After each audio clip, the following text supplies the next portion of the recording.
This,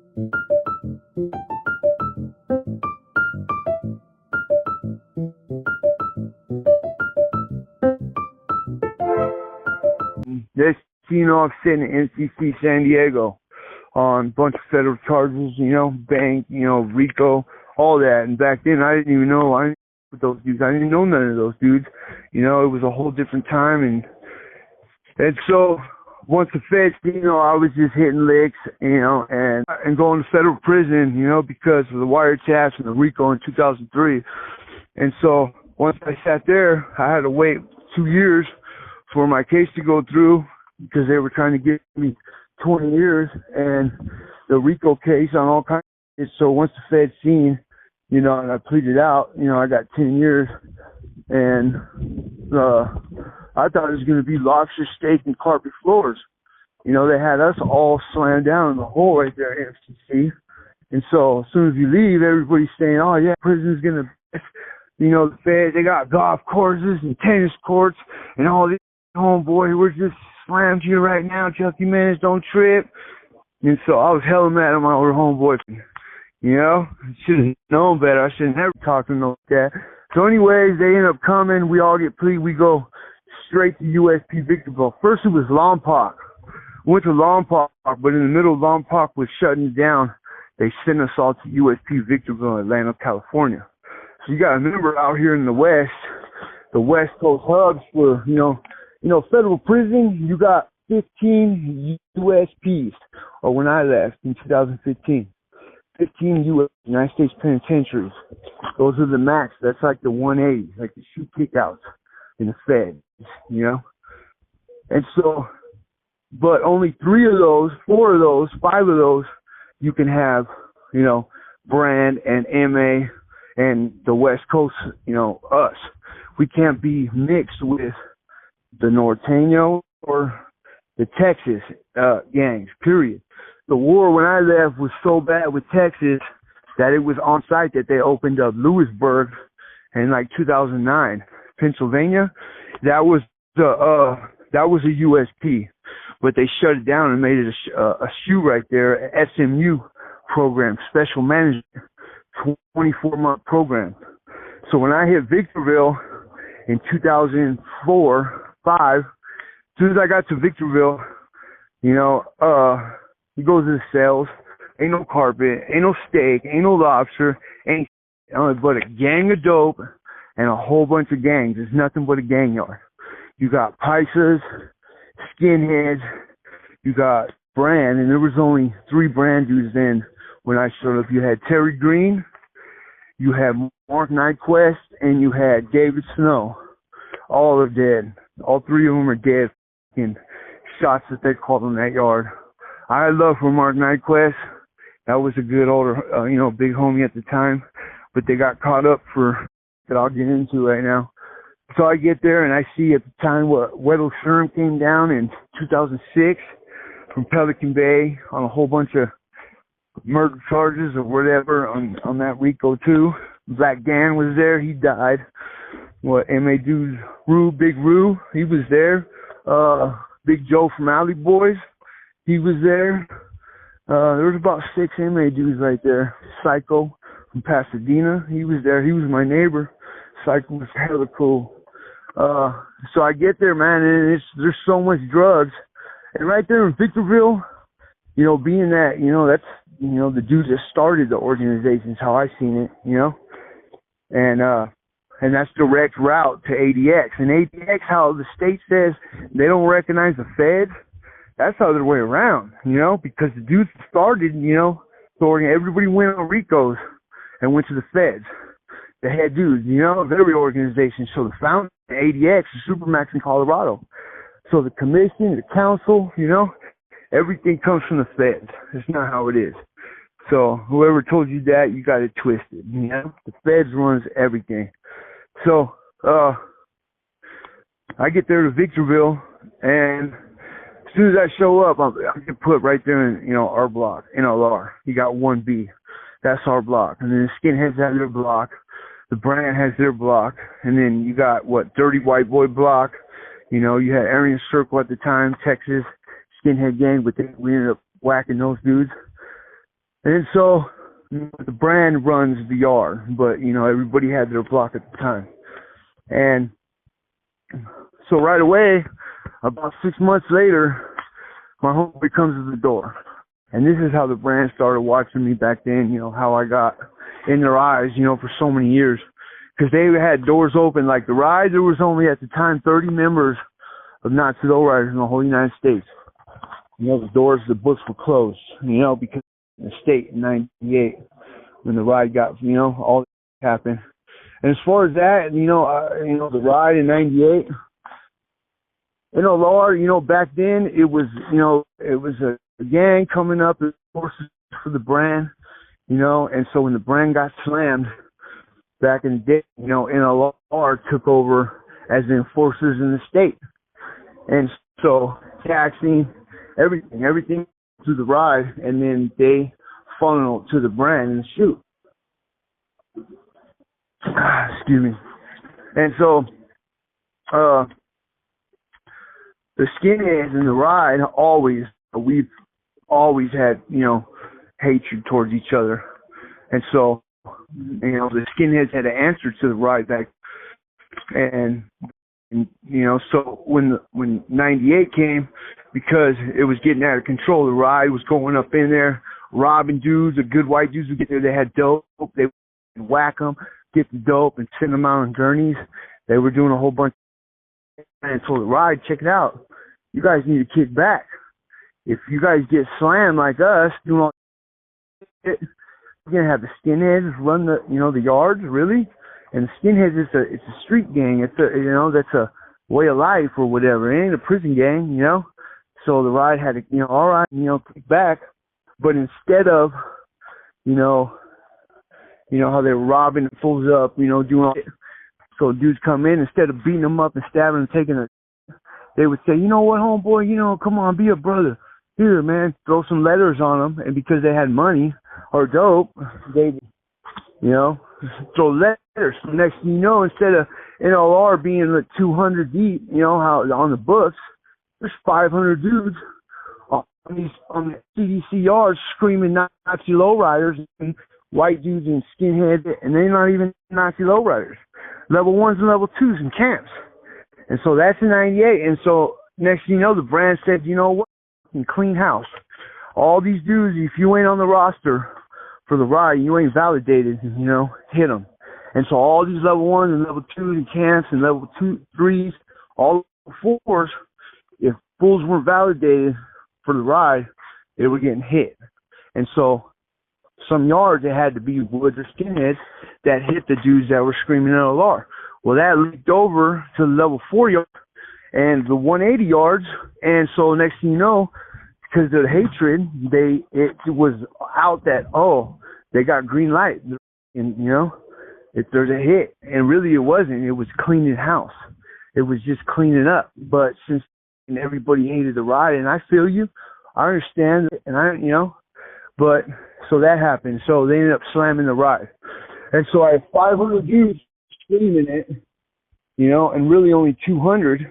All those dudes that are you ain't really not too low rider, you just got hit, they locked. And so really you had the 200 that may have been validated, 50 or 75 that are real sick. Yeah, I ain't going to be slammed down in the hole, the ride. So really back then it was like 125, 150 maybe left. Real riders that made it through the struggles in the hole. And, and over the years, so FTB started, Johnny Heiss, Mikey Heiss from Orange County. They started the brand, because a lot of, the real riders, a handful of them said, the brand. They put this out and they couldn't even control what they put, So that started, but really that wasn't nothing. FTB is not nothing. It's just a bunch of bull, So, 2003, looking the brand and the ride, said, all right, good. Anybody that made it through is validated. You guys are good. So when I showed up to Victorville, coming out, being a Nazi lowrider, I was like, all the brands here, like, what's up? And then right when they put me in the block, there's the dude, Mike Bridges, Snake, that got me caught up on this whole, indictment in the feds, And I'm like, what, dude? And he's like, oh, I'm sorry, dog. I didn't know either, So you had a hot-ass phone and the landline that you were using? How did you not know that the phones were tapped? I didn't even know it. And I was a youngster, So, I'm in the block with the ride. So, like I said, a little while later, a couple months, 3 months later, this dude at my celly leaves, goes home. And so the bus comes. And in Victorville, check it out. The bus coming off, the Greyhound, there'll be like 30, 40 dudes on that bus. And when you get to Victorville, maybe 5 or 6 or 7 do the yard. And if you hit the yard, just because you came out to the yard, you're getting the benefit of the doubt. And so when you come out, say you come into the block, a white dude comes in, just because you're coming out, you get the benefit of the doubt. So you get the kitty, we get, coffee, toothpaste, the thing, shower sandals, all that. And then we'll say, hey, tomorrow we'll get the counselor to see, when we can hook you up, get you a getter cell but that's really to check the dude out. Because when you get there and coming off the bus, you ain't going to have, your paperwork. And the feds are kind of serious about that too. But Victorville, it's like this. Next day, counselor comes in. Hey, Ms. Brown, hey, I got this new dude. Like, hey, can we come in real quick? Yeah, come on, William. So we come in. Hey, he puts his number in. And I just turn the computer. Poof. And then you look right there. And in the feds classify sex offender as a Walsh Act. On the computer, if it says Walsh Act and it says yes, means the dude you testify or whatever on your case, a bit, 5K1. You got 5K1 class A, B, and C. Now back then, at first, 5K1 class A meant you testified against your co-defendant. 5K1 class B means you testified against somebody, on your case or whatever. Now 5K1 class C means you testified against yourself. So now, if dudes showing up that had 5K1 in Victorville, they were getting victimized, straight off the bus. If it said yeah or Walsh Act, boom, you were getting, whacked. But if you had 5K1 class C, dudes had to reevaluate that C. Because, let me make an example. So I'm in Victorville and my friend, his name is Jake. He was from, Slim Shady or wherever. He was from the East Coast or whatever. He was my handball partner, right? Jake was hella cool. So this dude that works at the law library tells me he was doing Jake's case and that he had 5K1 on it, right? So let me back this up for a second. Let me go back to where in the block my cellie leaves. He goes home, okay? Because the next story with Jake has to come before this one, because I didn't know about it, because I felt bad about it later. So, myself, so it was a couple weeks later, the bus comes. So the bus comes, and this dude gets off the bus, right? Comes into my cell. He was older. He was a bank robber. He was from Boston. And he comes in, he seemed hella cool, 9 o'clock at night. So we drink a shot of coffee, right? Give him soup and everything. Well, my homeboy comes and slides kite out the door. And it says, hey, homeboy, keep this dude on ice till the morning. It's an 11-year-old girl. And so I was like, all right, cool. He threw it in the toilet. Like, yeah, I'm going to wait till morning for what? So I get my knife out and I start booking this dude. Wow. This is my first stabbing on a federal prison yard. And I start hitting this dude. Whack. And he's up into the bunk. And dragging him out, stabbing at him. He's kicking me, and I'm stabbing his legs and his feet and all that. So the cops come, because the cops' office, I was in one-on-one kind of, So he's screaming, and they get me, and they get him, and takes us to the hole, right? Well, Victorville, that yard, SIS, right? Like the state is IGI, SIS, the investigators. Back then, because in 2009, the warden and the captain got indicted on all kinds of federal charges for stealing money from the prison, scamming all this money.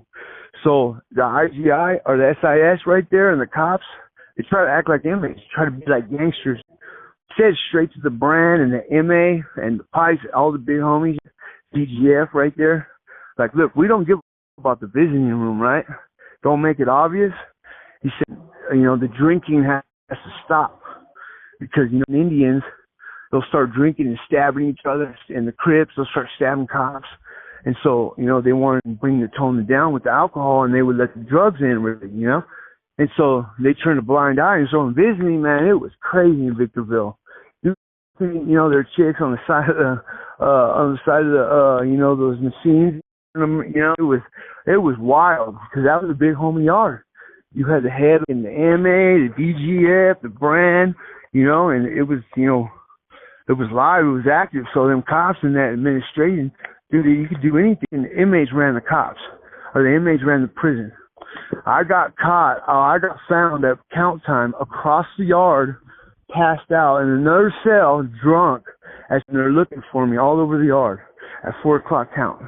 When I went to chow, I was drunk, and on the way back, instead of going 3B, because I moved from 1B, we went to 3B. Instead of going to 3B, I went in 4B, and that was on the other side of the yard, drunk. And so the cops were looking for me, and they find me drunk in my homeboy's cell. I was passed out, right, and get me and just take me back to the cell and put me in there.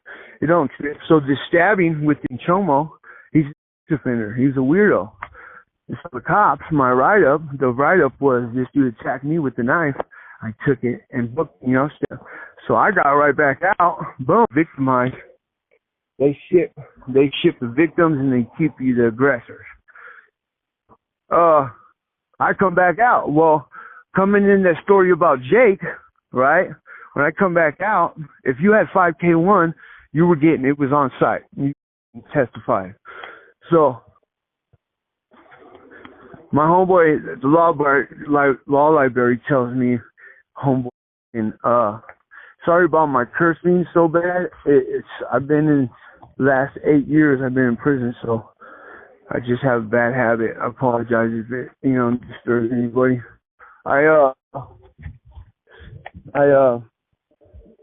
Back to my homeboy, the law library says, hey man, Jake got 5K1, Chucky, and I'm like, no way, right? And he shows me, and so he didn't know, and so the next day when we go out in the mornings, we do our burpees, and then he'll run, and then we'll play handball, or he'll run, we'll do the burpees, and we'll play handball, and so next morning we go out, he goes to run. Well, it's early in the morning, right? And so I'm waiting, and he's running. So right on the track, the handball court, the wall, and the fence must have been like only 2 feet apart, 3 feet.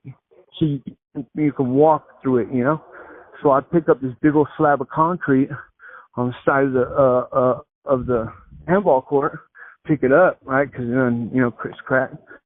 Wait, and here he comes, and he's coming.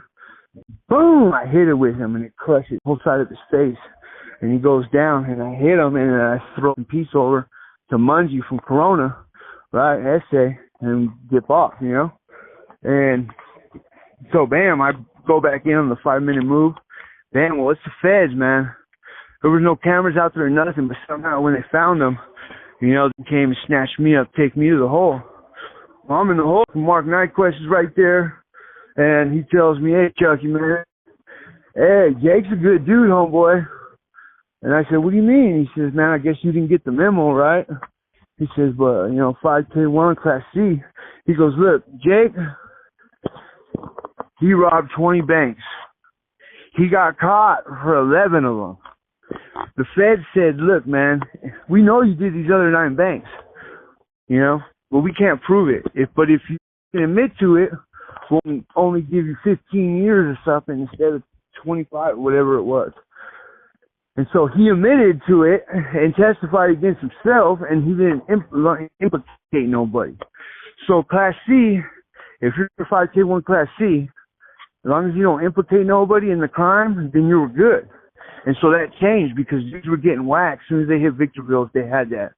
So everybody got together and said, make sure you look at that class. And so that incident caused me to, at the same time, because, Mark was in the hole, everybody was in the hole, all the gang members, they opened up Lewisburg, Pennsylvania, into a SMU special management unit.